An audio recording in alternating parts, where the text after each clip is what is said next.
So you came last night and listened to the talk? Yeah, we came, but we didn't understand anything.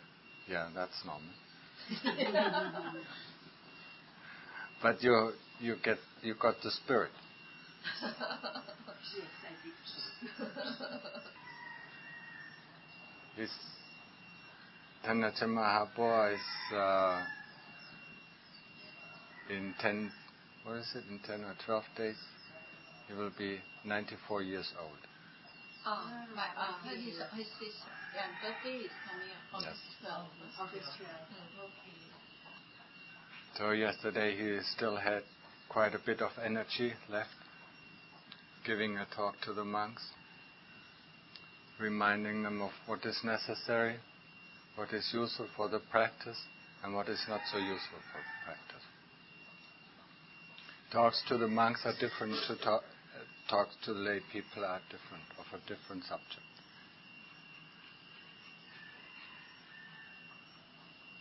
When he gives a talk to the monks, he gives it more direct. He encourages the monks to practice. He scolds them not to let go in their effort and determination. But when he gives a talk to the lay people in the morning, he just normally talks about this kind of practice or that kind of practice that he has undergone or that he has done. reminding the lay people of keeping the 5 silas, that means the 5 precepts, not harming any living being, not taking what is not given, not using false speech or lie or harsh speech or abusive speech. The 4th precept is not to indulge into sexual misconduct. That means if one is married or if one has a partner, then stay with this one partner. Not having 2 partners or 3 partners. Or having sex with, for one's own personal indulgence with people who are dependent on one. Or having sex with animals. This is all called the precept of sexual misconduct. And the last precept is the precept of not taking any alcohol or drugs. Anything that reduces mindfulness. The Lord Buddha gave these 5 precepts to the lay people as their protection. Not to harm them in any way, not to do this or not to do that, but to give them as the protection not to fall in the lower realms. And the lower realms are just at the next step in our life. And the lower realms start with the animal realms, with the ghost realms, the demon realms, and the hell realms. So, if you don't want to get down there, you better keep the 5 precepts. The 5 precepts, keeping the 5 precepts is nothing else than having a passport. And the passport gives us the right to enter the country, our country or another country. So this passport, keeping the 5 precepts, is our passport to come back as a human being. So please do not forget it, and keep in mind to do the utmost to keep the 5 precepts within the rest of your life. Not just today or tomorrow, just in the rest of your life. It's not only keeping it one day and then in the rest of the week we forget about it. That means, for the rest of the week we go to hell, and for one day we come back as a human being. So don't forget it. It is there, and the Lord Buddha gave it to us for our protection. It's the same way he gave the Vinaya or the rules for the monks as their protection. As their protection not to get involved with the world, to be able to get rid of the kilesas that cause the dukkha. And dukkha is the one thing that most of us experience most of the time. Dukkha is something that is dissatisfactory, uncomfortable, dissatisfying, is pain or suffering or any sort of this. And I think everybody or anybody can confirm with this, that he has already experienced in this very life dukkha. Dukkha is one part of this life. If you want to get rid of dukkha, then the only way is not to be reborn again as a human being or even as a being in other realms. This is the only guarantee how not to have any dukkha anymore. Getting rid of the dukkha, there's the Eightfold Path that gets rid of the dukkha. And the Eightfold Path starts with the 5 precepts, as I just explained. The next step in the Eightfold Path, or the next column, is the column of samadhi. That means being able to concentrate or developing mindfulness. If we are not mindful about what we are doing, we don't know what we are doing, and we don't know what the causes of our doing will be. So mindfulness is an important part within our practice. Without mindfulness,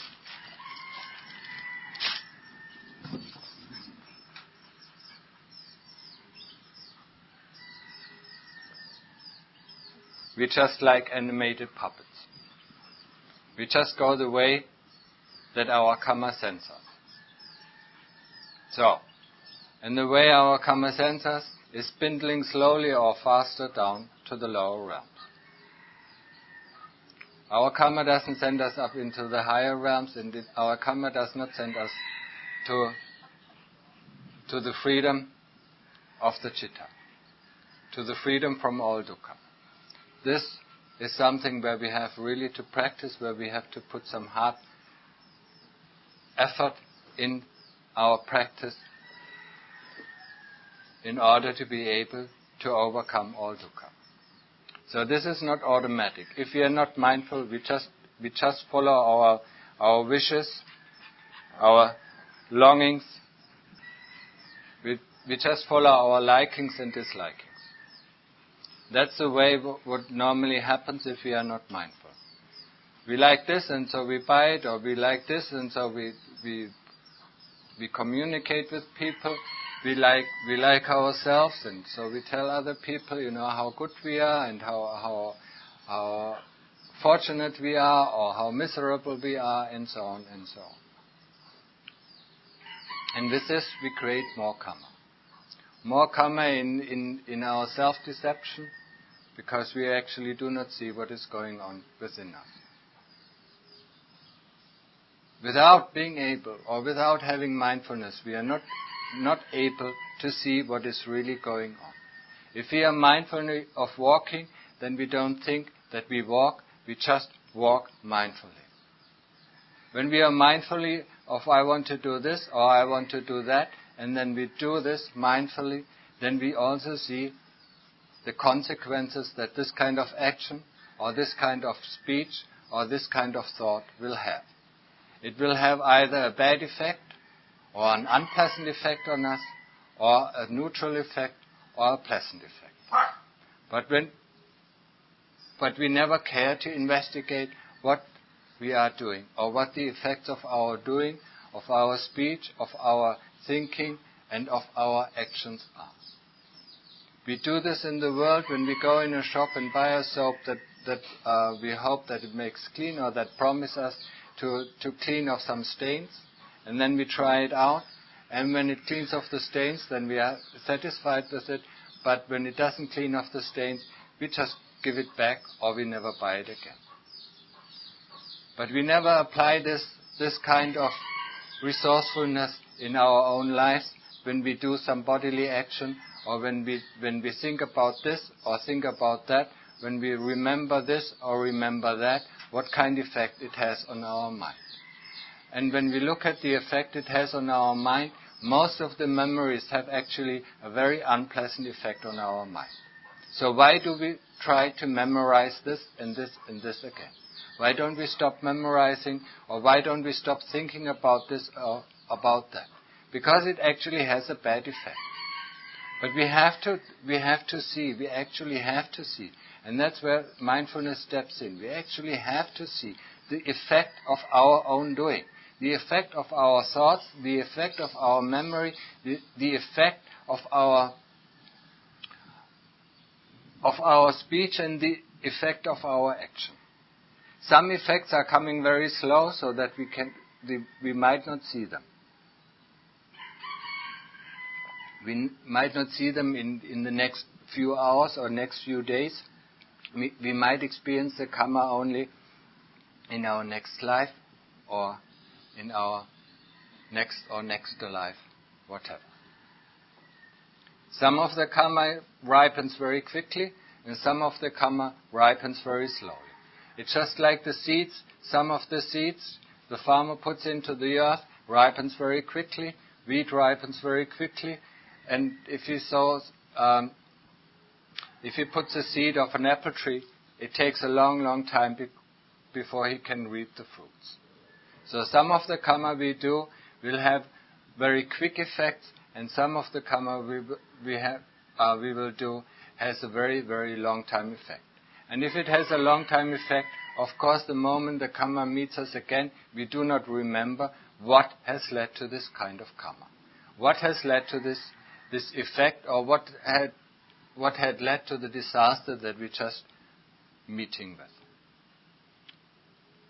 In order to make our life a little bit more easier, it is worthwhile to consider that the motto that whatever happens right now is that we have sown in the past.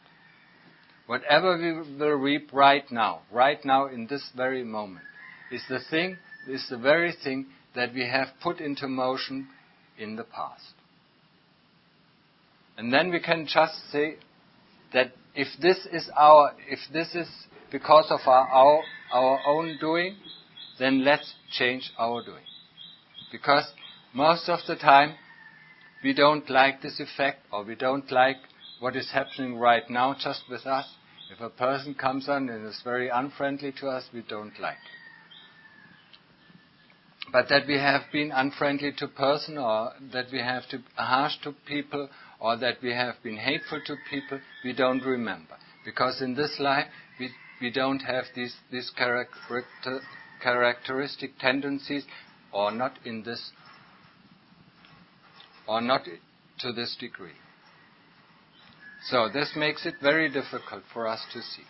Now if we remember that whatever happens right now, that is something that we have sown in the past, then remove the kamma, or remove the action that will make this kamma even stronger. That means just happily accept whatever is happening right now. Just happily accept. We cannot do anything anyway. We cannot change the world, we only can change ourselves. So whatever happens right now, just let happily be accepted. And let's ask ourselves, what can we learn from this situation? If it's something that is unpleasant, then we look for the reasons that are within our own very, very own heart, how they produce this reason. So there must be a characteristic tendency within our own chitta that is very similar to what we just read. So let's remove them. Let's find it. Of course it is hidden. It is not very obvious. We have to look in our heart to see it. That I am like this or I am like that, just like the people are with me. In English we say, what you don't want to do, other people to do unto you, don't do unto other people. So, if the people do it right now to us, then we know we have done it to other people before. And that means it must be within our chitta. It must be within our characteristic tendencies.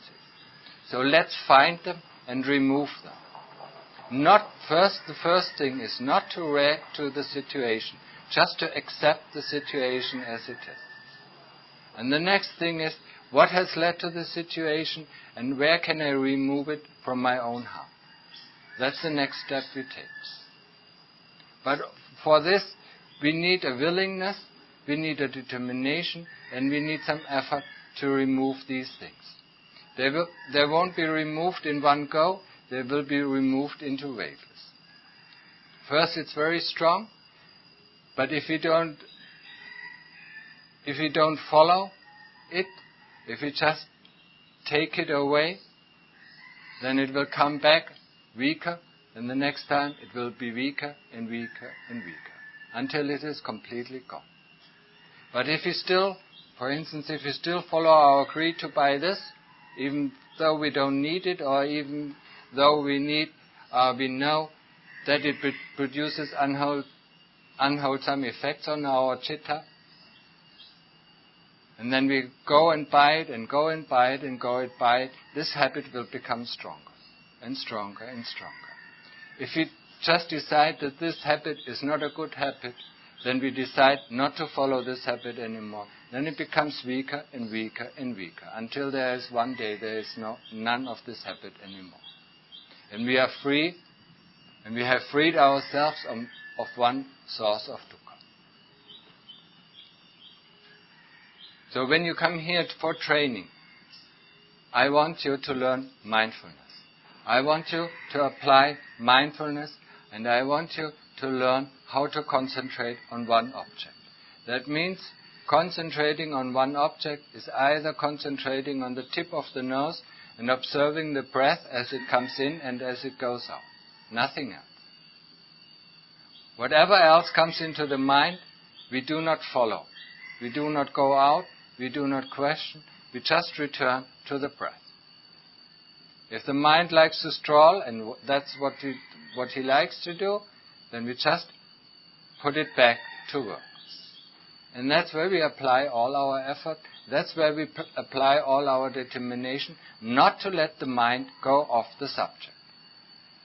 And the subject is the subject of the observation of the breath at the tip of the nose, or be it the mental repetition of the word Buddha.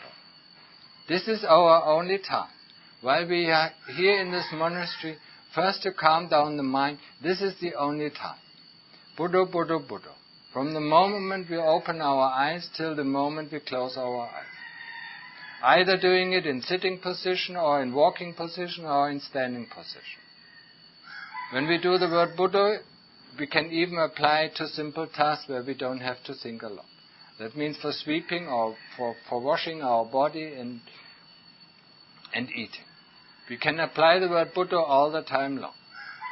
We don't have to be interested what we are eating. We don't have to be interested what we are sweeping. We are just sweeping mindfully. Sweeping mindfully with the word Buddha accompanying. And then we sweep from left to right and from right to left. And we are mindful when we are with the word Buddha. We are mindful if we swept away the leaves or if the leaves did not go. So then we sweep again. For simple tasks, this is easy. You can be with your Buddha all the time. And this is the thing that develops the ability to concentrate. Concentrate on one object. And concentrating on one object is counteracting the tendency of the citta to run from one object to the other. Now when you consider, or when you look at your citta, or when you look at your mind, how it runs from one subject to the other, always changing it, slightly changing it, or crossly changing it, you stay with one subject three thought moments, and then another subject comes in, and then another subject comes in, and after 1 hour you don't even know what you have thought about. This is the tendency of the mind, just to jump from one tree to the other. Like a monkey, that's why it's also called a monkey mind. It jumps from one tree to the other. When it sees a banana, it eats the banana. While it's still eating, it sees the next banana, and then it gets the next banana. It doesn't care about what it just has eaten. It just sees the new thing, and then that's what it wants. And so is our mind. It just sees a new thing, and that's what it wants. That's why it goes there.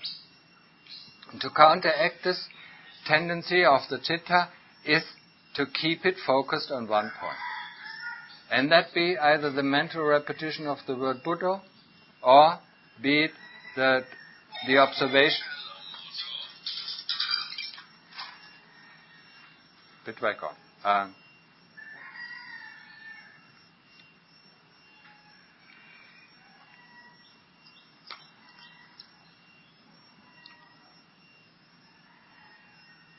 either being the mental repetition of the word Buddha or the observation of the breath at the tip of the nose. Just knowing that the breath comes in or knowing that the breath goes out, and knowing about the quality of the breath. And that is the same thing when we do the mental repetition of the word Buddha. We have to be observant of the quality of the Buddha. If the Buddha is fast, or if the Buddha is slow, if the Buddha is steep, or if the Buddha is shallow. That's the same thing. So this is the work in the beginning. We have to learn, we have to develop the ability to concentrate on one object and not letting the mind going out into this or that. And that be it after 1 hour of sitting meditation, and the mind wants to think about this, then we counteract this tendency and saying, no, the work is Buddha, Buddha, Buddha. Now I want to think or want to do this. No, counteract the tendency. The work is Buddha, Buddha, Buddha, Buddha. And this is the way how we train our mind. And of course, in the beginning, when the mind is not trained, it will create a lot of difficulties. But we have to face up with these difficulties. We have to face up with the difficulties that come along in the practice and overcome these difficulties, like we have to overcome the hindrances on our way to the top of the mountains. If we don't overcome the hindrances on our way to the top of the mountains, we will never reach the top of the mountain. We always see and say, oh, this hindrance is too big, I can't face it. And then we stay and make a rest and go down. The Lord Buddha teaches within our practice that the person who makes one step forward, makes one step forward. The one person who stands still makes 2 steps backwards. So if we do not constantly, and that means constantly, counteract the tendency of the kilesas, or counteract the tendencies of our character, to go here or to go there, then we will just do this. And this will become more and more ingrained. If we counteract the tendencies that the mind goes here and there, or jumps here and jumps there, then this will also become a habit. So the mind will, after a while, after weeks, after years, after whatever, will get quiet. And that's what we want in the first place. We want to have some peacefulness. Like everybody, who works very hard, in the evening he takes a rest and goes to sleep. So when have we put our mind to sleep the last time? In this life, have we done it? Probably not. So think about your body. If you think about this body, you haven't put it to rest for the whole life. How tired it must be. Now have some compassion for the mind. He wants to take a rest as well. He wants to take a deep rest. And a deep rest is, we put it into samadhi. Samadhi is a rest for the mind. Samadhi, that means concentration. There are 3 kinds of samadhi. Khanika samadhi, that is momentary concentration. Upachara samadhi, that means access samadhi, or access concentration. And deep state of samadhi, appana samadhi, the deep state of concentration. So we want to get it into a place. We want to give our mind a break and put it into a safe haven. That means putting it into a safe haven, putting it into a place where he doesn't have to worry anymore. Where he feels completely safe. When he is in the rain, when we are in the rain or when we are in the storm, we worry about getting wet or worry about getting hit by the lightning. So when we find then a glass house that protects us from the rain and protects us from the lightning, we feel safe. And this is the same thing for access samadhi. We feel safe as long as we are in this space of samadhi. The moment we get out, the rain comes back and hits us again in the same way, or the lightning might even catch us and might hit us. The deep state of samadhi is when we go into one-pointedness. One-pointedness is just one point.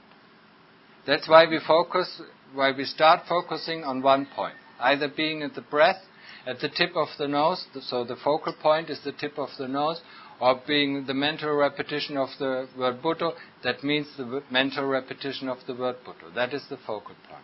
So one point, when we actually come close to the one-pointedness, that means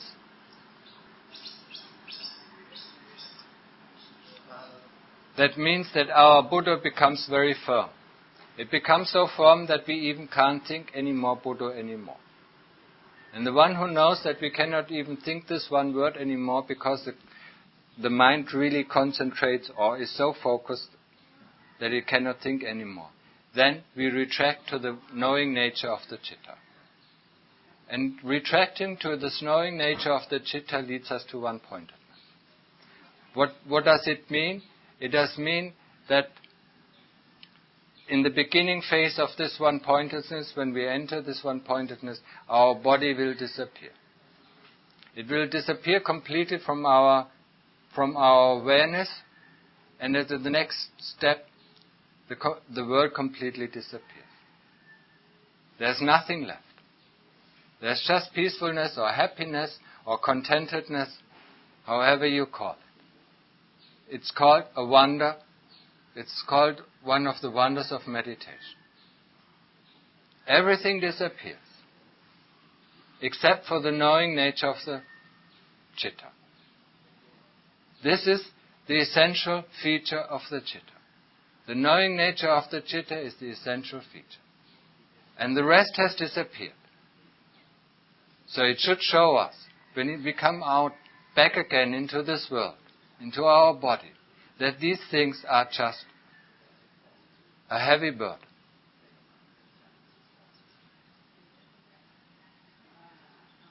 And the moment we come out of this peacefulness, or this deep rest, because it is like deep sleep, we are refreshed and completely revigorated.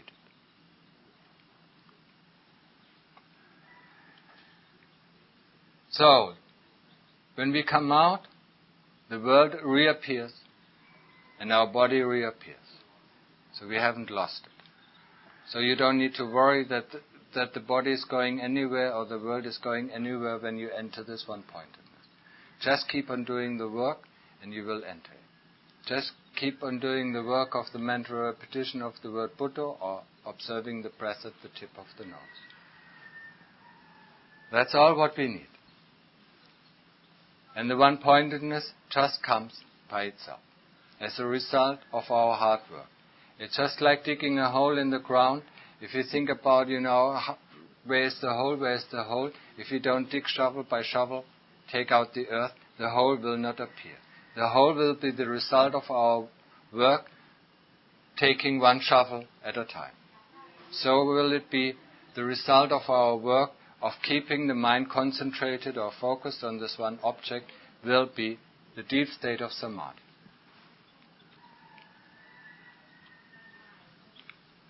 The deep state of samadhi gives us confidence, or is also called, or Tanacha Mahabhava calls it, the Nibbana of the little man. Gives us a preview of what Nibbana is like.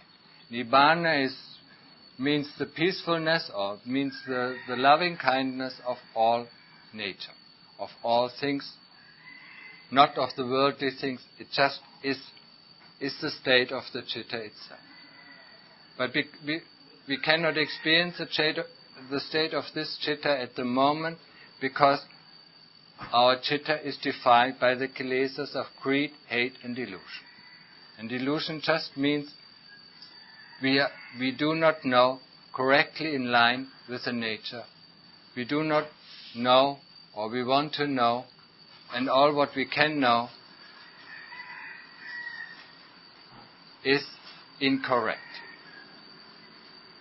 So whatever we try to learn is not in line with the nature. Whatever we see or experience within our hearts is more in line with the nature of things. So the way of wisdom, the way of getting rid of greed, hatred and delusion, is the way of investigating is the way of seeing in line with the nature of things. Seeing in line means seeing things as they are. Not concluding this is like this, or this is like that, or this is not like this, or not like that. Or this was this kind of experience, or this was that kind of experience. An experience is an experience. We don't have to give a meaning to it. We don't have to give a word to it. The experience still will stay. The word itself just means nothing. The word itself is just there to express this experience to other beings. So the experience of feeling full of hate, or the experience of feeling full of love, we know the experience for ourselves. But we have found words to convey to other people. But now, in our fast world, we use only these words and do not actually know of the experience back anymore. We use the words, we use so many words. When you see yourself talking to this person and to that person, what are you conveying? Do you remember what it really means, what it actually means in terms of experience? Do you really know it? Do you really remember it? You talk for half an hour and what is it? What's the use of this talking? What do you want to convey? Do you want to convey to the other people that you're a perfect being or that you're a good being? What do you want to convey? Of course, everybody thinks that he is a good being. Everybody thinks that he has no hate and he has no greed. But if we wouldn't have any hate or if we wouldn't have any greed, we wouldn't be here on this realm. You can be sure of that. So, we can all state the fact that we all have hate. And hate not only means, just really hateful, but it all means all sorts of dislike. And with dislikes we can agree much more. We have all sorts of dislikes. Every other second a dislike pops up. I dislike the pain that is in my knee. I dislike the pain that is in my leg. I dislike the noise that is coming outside. I dislike this, I dislike that. That's all forms of hate.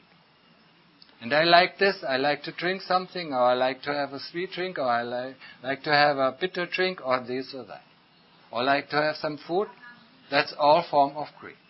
All forms of like. And that's why we are here. And that's why other beings are in other realms. Because they all have forms of greed and hate. The person who has gone beyond greed and hate, he will not be reborn anymore in the samsara vata, in this endless realm of rebirth. So, now we can access ourselves and state, okay, yes, I still have hate within myself. Okay, let's get rid of this hate. I still have greed in myself. Okay, let's get rid of this greed. And let's see what this greed and what this hate is making with us. We constantly want things. We constantly want things, either of material object or immaterial object. We want to think about this, or we want to think about that. We want to memorize this, or we want to memorize that. We want to do this. We want to go from this city to that city, from that city to that city, and so on, and so on. And there will never ever be an end to it. A city is a city. It doesn't matter if it's Kuala Lumpur or if it is Bangkok. It consists of houses and of streets, maybe of trees and parks and so on, of water. So, every city is the same. Every village is the same. All have trees, and the trees, they look different. The houses in Malaysia might look a little bit different from the houses in Bangkok, and that is what is fascinating us. The people look a little bit different, and that is what is fascinating us. But when we follow these wantings, then we have to travel through the whole earth, or over the whole earth in all these countries, and we don't have the time for it. Not in this human life. And even if we could, then we want to travel to the stars and see all these extraterrestrials. Because then these things become interesting. So there's no end to this interest. There's no end to wanting to know other things. So following one's greed and following one's hate does not relieve oneself of greed and hate. Stopping one's greed and stopping the action of liking and stopping the action of disliking, that is the first cure. And then seeing the roots within our heart and removing the roots within our heart of greed and hate, this is the end of greed and hate. So I advise you who are here shortly to take up the time and practice it first time, just concentration. Stay either with the Buddha or stay with the breath at the tip of the nose and observe the breath coming in or out. Buddha is the easier thing, especially if you're thinking a lot. It's much easier. If you think Buddha, you cannot think anything else. So it's easier to catch the thoughts when they go out. So take the time and practice this.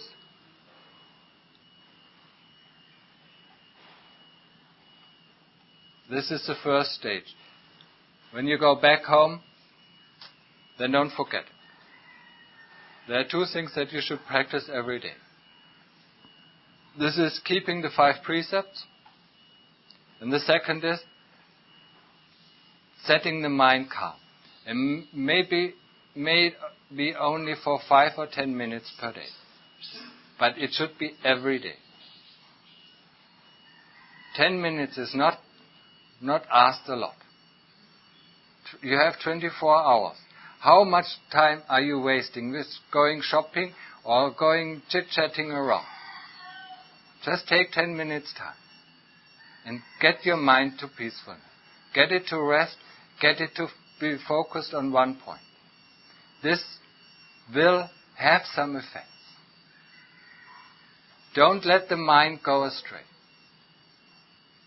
It will foster or it will develop your concentration, and it also will develop your mindfulness. And concentration and mindfulness helps us also with developing our 5 precepts or keeping our 5 precepts much better. Keeping our 5 precepts much better will reduce all the worries that we have. Because we know as long as we live in the 5 precepts, we don't have to worry about anything. And keeping concentration, in that time where we can keep the concentration, there are no worries. So it's a time, you can set it not only to 10 minutes, you can practice an hour if you can, or if you have the time. That means once per day we get to peacefulness. Once a day we get to happiness, to contentedness. So don't forget it.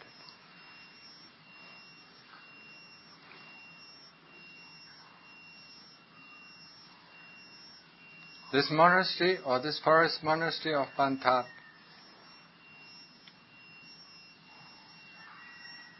is now pretty famous in Thailand. It's one of the most famous monasteries. And that is not because the monastery is so beautiful, but because it's so simple and because it has Thanachart Mahabua as its abbot. And Thanachart Mahabua is the most renowned monk in whole Thailand. He is as much known as the king. Nearly everybody knows Thanachart Mahabua. And he is not known. He might be known because out of his metta, but in former times he was known because out of his strictness. The strictness he used educating or training his monks. Yesterday he was talking a little bit about it in his talk. He was talking about, for instance, the strictness to himself, or also the strictness to others, that he never took any medicine. While he was practicing, when he had fever, although there was paracetamol or some medicine against it, he would not take it. He would see the fever arising within the body, and he would see the fever ceasing within this body. That's what he used for investigation. So he wasn't very keen on taking medicine. Even if other monks were giving him medicine, he wouldn't take it. And as I heard in the beginning of this monastery, when monks wanted to go out to see a doctor because they had this or they had that, he allowed them to go out and see the doctor, but he told them, you don't need to come back.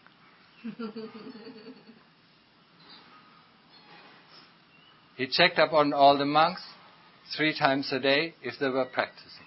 If he catched one 3 times not doing the practice, he could be sure that he was going out of the temple. If he saw people doing things at the wrong time, he scolded them, and he scolded them 1 or 2 times, and if they continued to do it, they were out. If he saw them chit-chatting around, they were out as well. If he saw them arguing, they were out. The only thing that the monks had to do is to practice. And to practice, they have their own hut. That's where they practice. That's where they either practice in sitting meditation or walking meditation. They practice either samadhi, that's what I taught you before, or vipassana, inside meditation. And inside meditation starts with kamma, with the hair of the head, with the hair of the body, with the fingernails, teeth, and the skin. That are the 5 objects of investigation that every monk gets at his ordination. This is the start of investigation of the body, because if you remember, this body is the source of the greed and hate. From here stems all our greed and hate. So if you remove that source, then the plant cannot grow. The plant of greed and hate cannot grow anymore. So if we investigate it truly in line with its own nature, this body and the senses that come out or stem from this body, then we will get rid of greed and hate. And this is just a short way for introduction.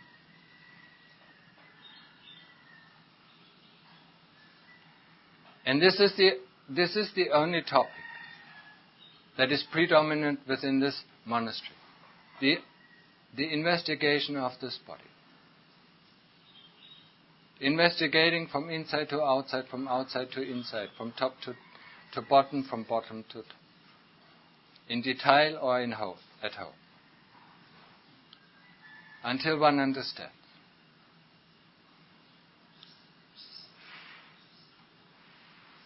So, and this is the work of the monks, so he wasn't pleased if he saw the monks doing something else. When I came here, he was still strict. He was still looking me up every day. Not 3 times a day, but every day. So if he didn't catch me at my kuti, I was in trouble. Or if he caught me sleeping in the morning, I was in trouble. But he never caught me. But one time when I was at the Namro, at this shed where there is coffee, there was an older Western monk. His name was Ajahn Panya, and he normally liked to talk with me.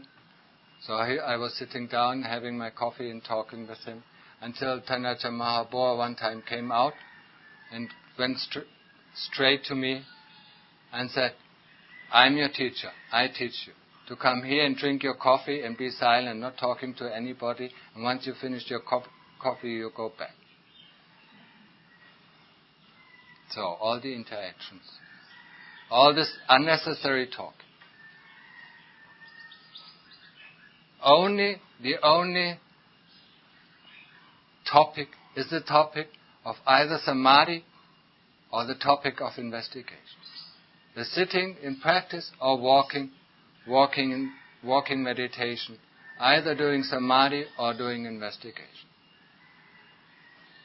And that's why this monastery was called strict. And even the strictness was not only within Thailand known, but it was known all over the world. So when I decided one time, when I was in England or in Germany, to come to this monastery, everybody said, "Why do you go to the strictest place?" But they didn't tell me, they only knew about the strictness. They didn't tell me that this is the place of freedom, where you have 24 hours a day the freedom to practice as much as you like. And for me, this was much more worthwhile than the strictness of everything else. The strictness didn't have any impact. But the option that I could practice from the morning at 3 o'clock till the night at 11 or even to midnight, this I couldn't do in any kind of other monastery. So, and this was much more worthwhile, and this was actually the reason why I came here. To have the ability, to have the possibility, and to have the support for this kind of practice. Not only to practice for 1 hour, but to practice as long as you can. There are no formal practices, there are no formal meetings, except for the meetings for the monks that every 2 weeks have to happen, the reciting of the monks' rules. This is the only form that comes into the way. But every time else or everything else is up to the person who practices. So he needs to develop quite a lot of self-discipline. Once he has the self-discipline, he can devote the whole time of his life as a practitioner to getting rid of the kilesas.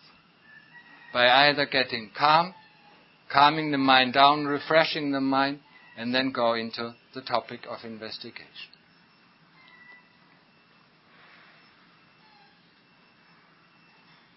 So, yesterday he was talking a little bit about this.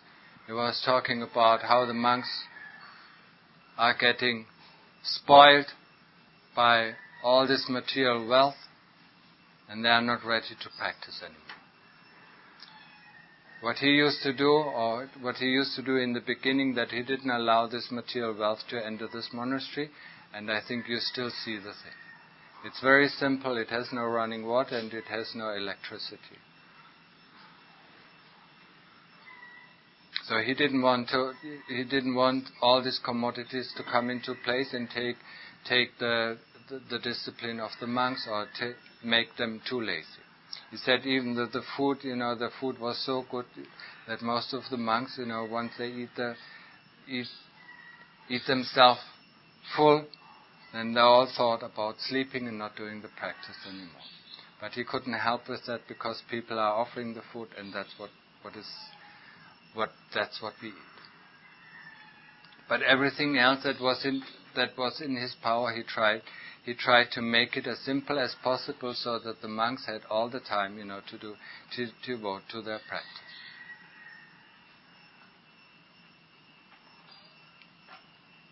So, and with this, I close the talk. And encourage you to do your practice. For people who stay here longer, don't get involved with anything. Just live here in this place as you live by yourself. Don't see other people, don't talk to other people, just do your practice. Especially if you want to get into the deep state of samadhi, any kind of interaction with other people will throw you out. Will really throw you out.